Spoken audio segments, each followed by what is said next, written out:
That Thursday began like any other in Lucia's life, with the warm silence that filled her small apartment in Ribeirão Preto and the aroma of freshly brewed coffee, which she prepared even when she wasn't hungry. She had woken up earlier than usual because she had been sleeping poorly for weeks, always with that bitter feeling of carrying something she couldn't quite name. Her hands trembled slightly as she set the table, not because they were fragile, but because the accumulated weariness of years was mingling with a sadness she refused to acknowledge. For some time now, Diego had been responding to her messages coldly, as if every word she sent were a burden. But Lucia insisted on believing it was just stress.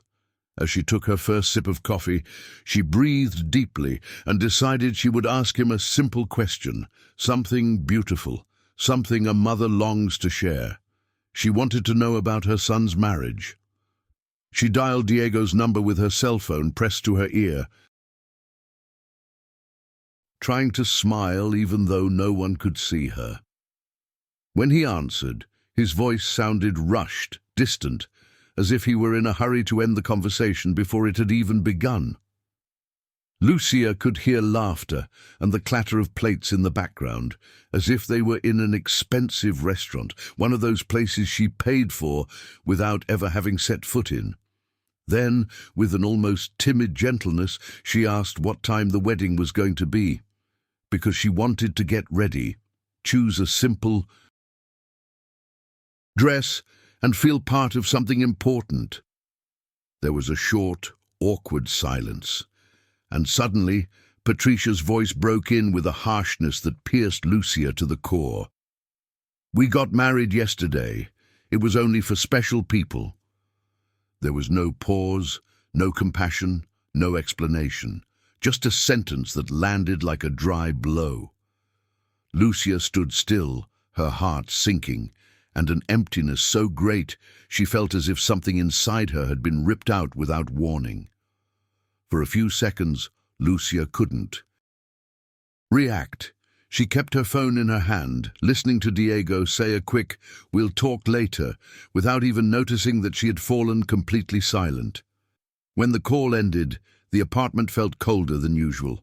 She looked around, seeing the photos she had kept of her son since he was little, the Mother's Day cards he had made when he was a child, the memories that held immense value for her, and that clearly no longer meant anything to him. The idea that he had gotten married without even telling her was beyond her comprehension. It was as if her body understood before her mind that something had broken beyond repair. Lucia sat down slowly in the chair, her breath coming in short gasps, feeling as if her entire life had been pushed toward an abyss she had never imagined.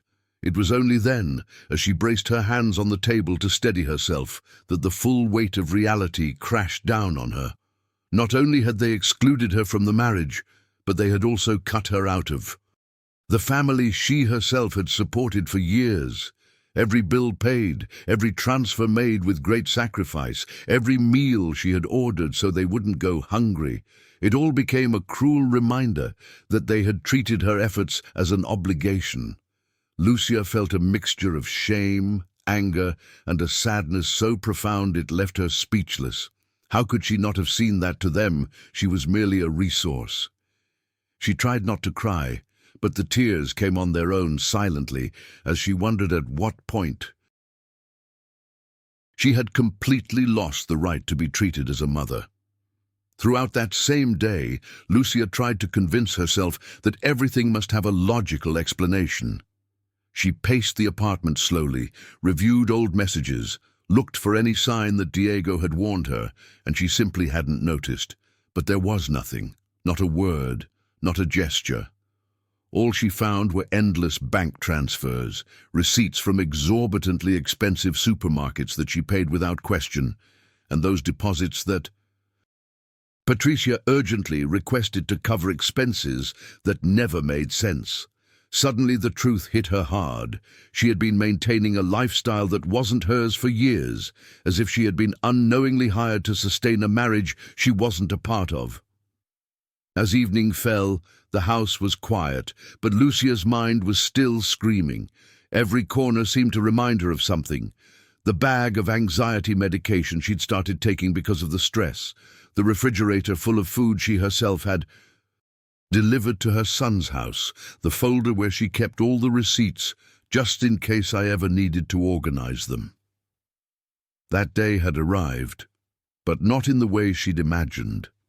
Instead of using those papers to help, she would have to use them to understand how she had allowed so much abuse disguised as familial love. Without the strength to cook, she sat on the sofa and hugged a cushion, trying to breathe as a feeling of abandonment grew ever larger. Around 7 in the evening, Lucia forced herself to get up from the sofa to wash the breakfast dishes still in the sink. It was an automatic, almost mechanical gesture, learned after so many years of living alone and organizing everything without help. As the water ran, she remembered every time Diego had promised to repay everything she did, every excuse he invented for not visiting her, every message from Patricia asking for money with that tone disguised as urgency. And as she remembered, something inside her began to change. It wasn't anger, not yet. It was as if a blindfold had finally been lifted from her eyes. For the first time in a long time, Lucia saw clearly that it wasn't a misunderstanding, but a constant choice on their part, to take advantage of her. However, the clarity didn't come with strength. On the contrary, it left her completely disarmed. Lucia leaned against the counter, closed her eyes, and felt that emptiness that appears when someone realizes they've been naive for too long. Her whole body trembled, not from the cold, but from the mixture of shame and disillusionment that gripped her chest. She remembered giving birth, raising Diego alone, the nights working double shifts at jobs that left her hands cracked and her feet swollen.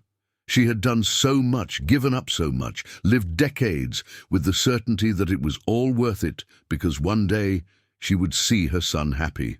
But that day never came, and worse, he had built a life at her expense, leaving her no space. When she could know longer stand, Lucia slumped into the kitchen chair, her gaze fixed on some random spot on the floor. The yellowish light from the ceiling made everything seem sadder, as if the day didn't want to end, until it saw her completely broken. She thought about calling someone, but who?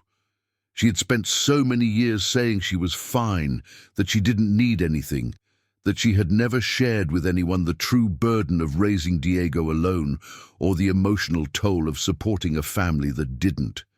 Include her. Loneliness crashed down on her with a sharp blow, making it clear that at that moment she had no one to confide in. There was only her pain, and a silence that seemed to grow larger with each passing minute.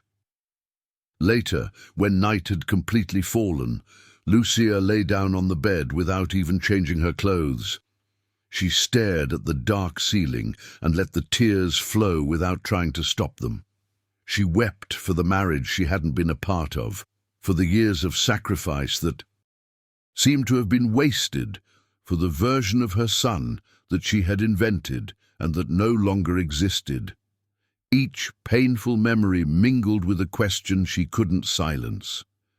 How does one rebuild one's life when one suddenly discovers that everything held onto for decades was an illusion?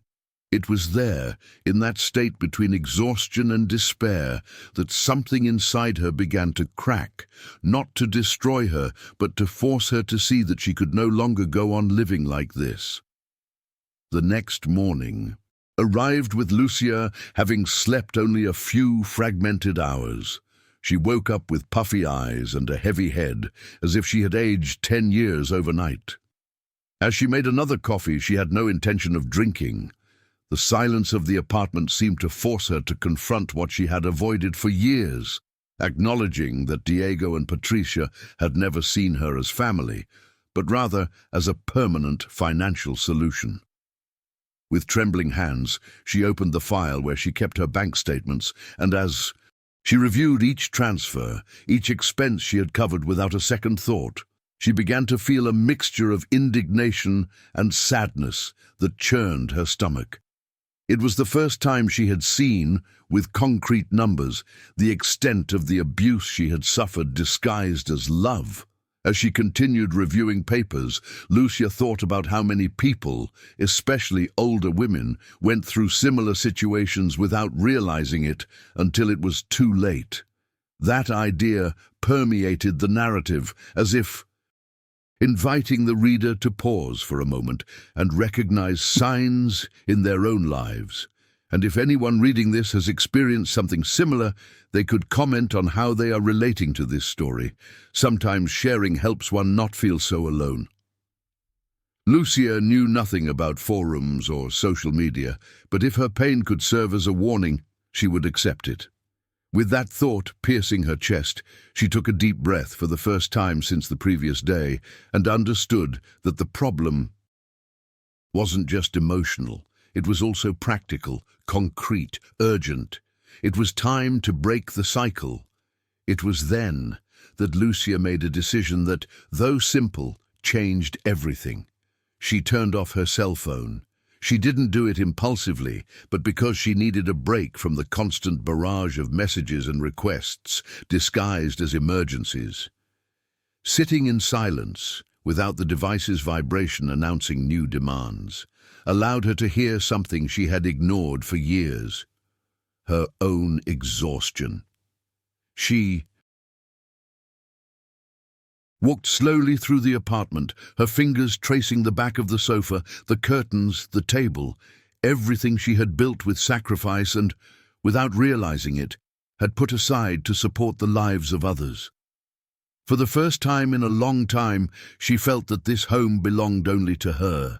Mid-morning, when she finally turned her phone back on, she found an endless list of messages from Diego. Some seemed neutral, others sounded annoyed, and toward the end, they were starting to take on an accusatory tone. Patricia had also written to her, demanding explanations, implying that Lucia was losing her grip on reality. That comment in particular made her stop. It was strange, almost threatening, as if they were trying to make her doubt her own judgment. That's when something clicked inside her, a distrust she hadn't felt before. She didn't know exactly what was happening, but she sensed that what was coming wouldn't be just emotional. And for the first time, instead of shrinking back, Lucia felt a small defensive impulse awaken within her. That same afternoon, Diego appeared unannounced, banging on the door with an insistence that made Lucia's stomach churn. She opened it, not out of desire, but because she knew that avoiding him would only make things worse. He entered without knocking, surveying the apartment as if searching for signs of something amiss. He began speaking rapidly, saying that she was acting strangely, that she was confusing things, that she had misinterpreted the marriage. Lucia listened in silence, but as he spoke she noticed something she hadn't seen before: the complete lack of affection in his tone. There was no genuine concern, only fear of losing the comfort she financed. And that certainty, though painful, brought her an unexpected calm. Patricia arrived shortly after, also entering uninvited. She wore that rigid expression she used when she wanted to control the situation, and her voice was louder than necessary, as if she were trying to impose her will through sheer volume. She said they were worried, that Lucia needed help, that it was best if they took charge of her finances, of her life, to avoid problems. It was at that moment that Lucia understood, with an almost painful clarity, that they weren't there out of love, but because they feared she would cut off the flow of money.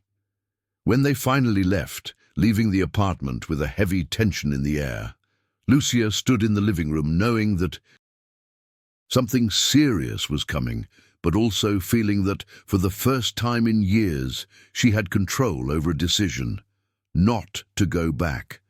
The next day, Lucia's suspicions were confirmed. Diego and Patricia weren't about to take no for an answer. The calls started early and became constant, one after another, almost desperately insistent.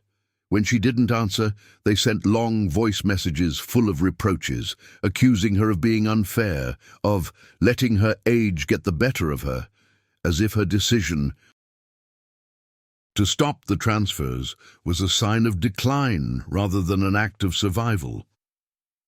Mid-morning, she even received an unexpected visit from Marlene, Patricia's mother, a woman with a hardened gaze who spoke as if she owned the place. She told Lucia she was worried about her, but every sentence was heavy with condescension, as if she were trying to convince her that she was no longer capable of managing her own life. The conversation left Lucia with a lump in her throat, but also with a growing certainty that something much darker was afoot.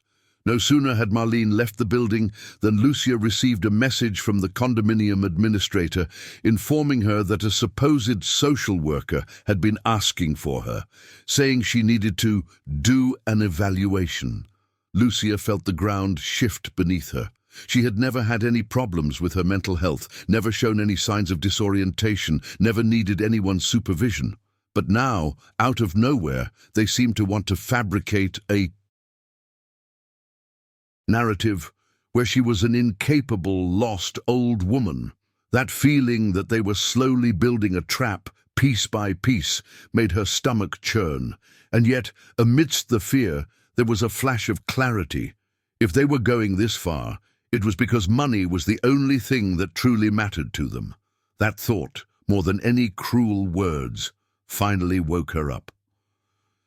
That same afternoon, Lucia made the most decisive decision she had made in years: to call a lawyer. She rummaged through old papers until she found the card a friend had given her some time ago, just in case I ever needed it. Her heart raced as she dialed the number, fearing she would be dismissed as exaggerating, but the opposite happened. Dr. Henrique Almeida listened with a calmness Lucia couldn't recall experiencing from anyone in a long time. She told him every detail, from the financial abuse to the suspicious visits, and he didn't hesitate for a second to tell her that none of it was a coincidence. He asked her to keep all the documents, messages and recordings, because what they were trying to do was serious and required immediate legal representation. Lucia felt a mixture of relief and anguish. Finally, she wasn't alone, but the fight had only just begun. 2 days later, the blow came. Diego filed a legal petition to have her declared legally incompetent, alleging that Lucia suffered from senile dementia and was incapable of managing her own life. When the lawyer showed her the document, she felt like she couldn't breathe. It was the cruelest act her son could commit, trying to steal her dignity, her autonomy, and the entire history of sacrifices she had built with her own hands. Every word written in that petition seemed like a direct attack on her life, as if someone had decided to erase decades of lucidity, effort, and love. Lucia wept silently as Enrique explained that they would defend her case with everything they had. But the pain wasn't technical. It was personal, profound, almost unbearable. She never imagined that the child she had held in her arms would be the one trying to legally destroy her. The following week was marked by a constant sense of threat.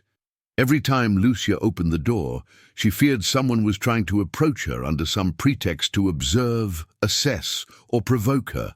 Henrique asked her to install a camera at the entrance, and although she hesitated at first, not out of fear, but out of sadness at having to resort to such measures, she eventually did. Thanks to this, they began recording unexpected visits from Patricia's relatives, all trying to talk to her, pressure her, or make her doubt herself. At the same time, the lawyer gathered medical reports demonstrating her full mental capacity, testimonies from neighbors who had always seen her as lucid and organized, and a file with the entire history of financial abuse. Seeing this compiled material was difficult. It was like looking at an X-ray of her own naivete. But it also strengthened her. For the first time, she saw that she had a way to defend herself. The day of the hearing arrived faster than Lucia would have liked. She got up early, dressed in simple clothes, and looked at herself in the mirror for a long minute before leaving. It wasn't vanity. It was as if she needed to confirm that she was there, present, whole, despite everything they had tried to do to her image. On the way to the courthouse, her hands were sweating, but her gaze remained steady. Enrique accompanied her in silence, respecting that moment.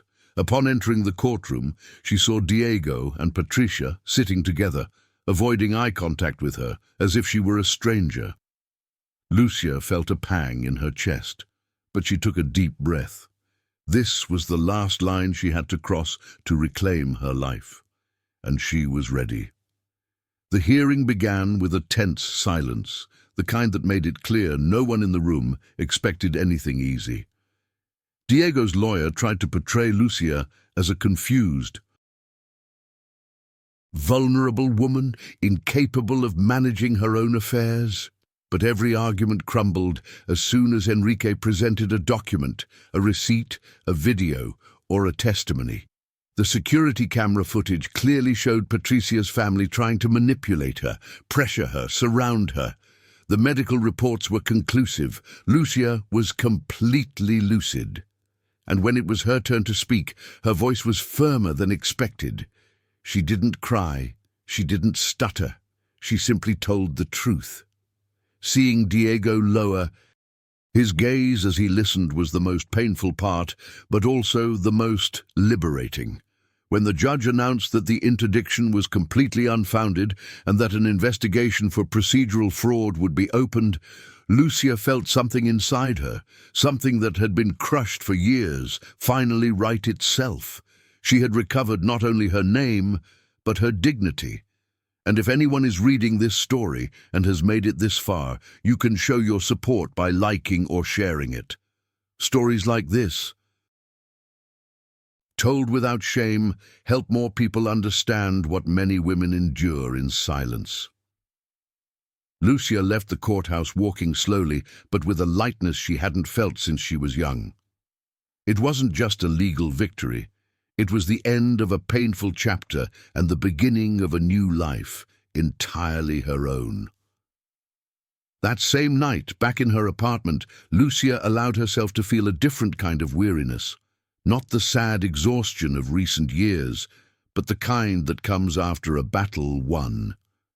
She lay down on the sofa, closed her eyes, and let the silence fill the room without fear, without anguish, without the weight that had once burdened her.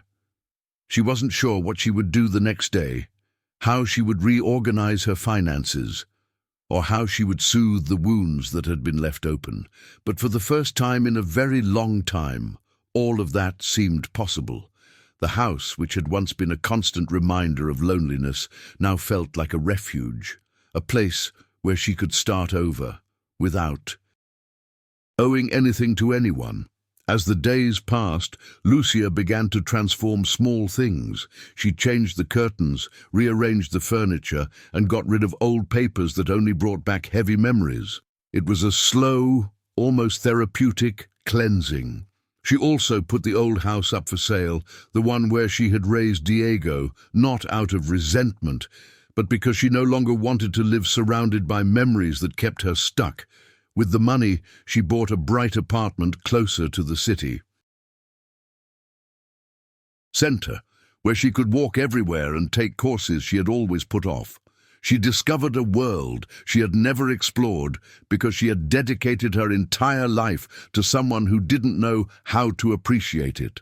And although it hurt, this revelation was also a kind of freedom. Over time, Lucia began to surround herself with new people, something she hadn't done since she was young. She enrolled in a painting course, more out of curiosity than talent, and there she met women her age with. Different stories, but similar pain. Talking to them without feeling she had to justify her past was an unexpected relief.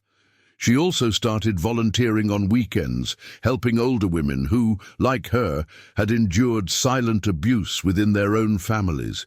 Every conversation, every gesture of support reminded her that she wasn't alone and that her story, however difficult, could have a purpose. Little by little, that feeling of uselessness that had haunted her for years began to fade.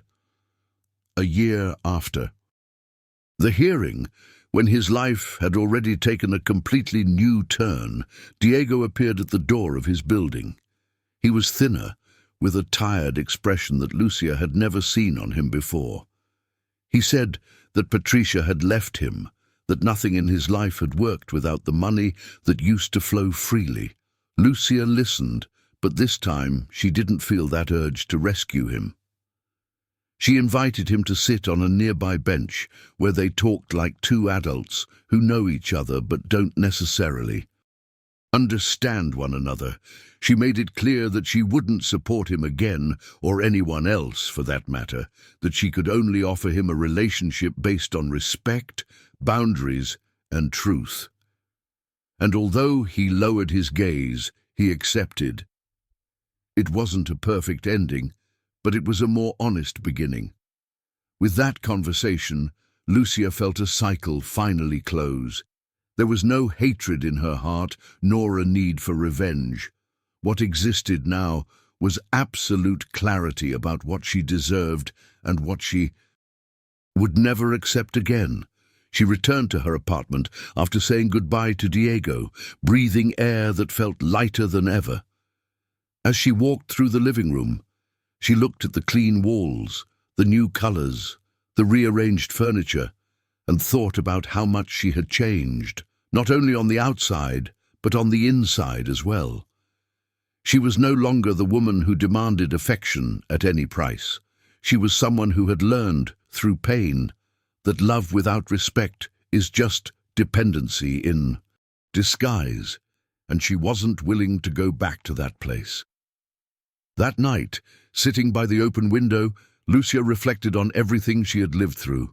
The years of sacrifice, the silent betrayal, the fear that had almost paralyzed her, the courage she found when she thought there was nothing left in her.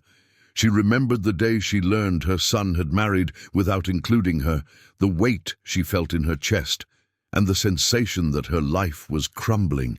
And yet, here she was now, alive, lucid, surrounded by new possibilities. She could travel, learn, share, build something of her own without asking permission. With a cup of tea in her hands and the night breeze drifting through the window, she murmured something she didn't need anyone else to hear, that for the first time in decades, she was proud of herself. As the weeks passed, Lucia began to notice small changes that might have seemed insignificant before, but which meant a great deal to her. She started walking in the park. Again on Sunday mornings, something she had stopped doing because she was always dealing with transfers, orders, and calls from her son. She bought a new notebook and began writing down things she wanted to do before turning 70. Travel to Minas to see a childhood friend, take a cooking class, learn to use her cell phone better so she wouldn't depend on anyone. Every line written in that notebook was a silent declaration of independence, and although a gentle sadness still touched her sometimes, when she thought of Diego, it was no longer an open wound, but a mark she could look at without falling apart.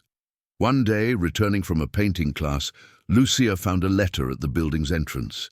It wasn't from Diego, nor from Patricia. It was from one of the women she had volunteered with.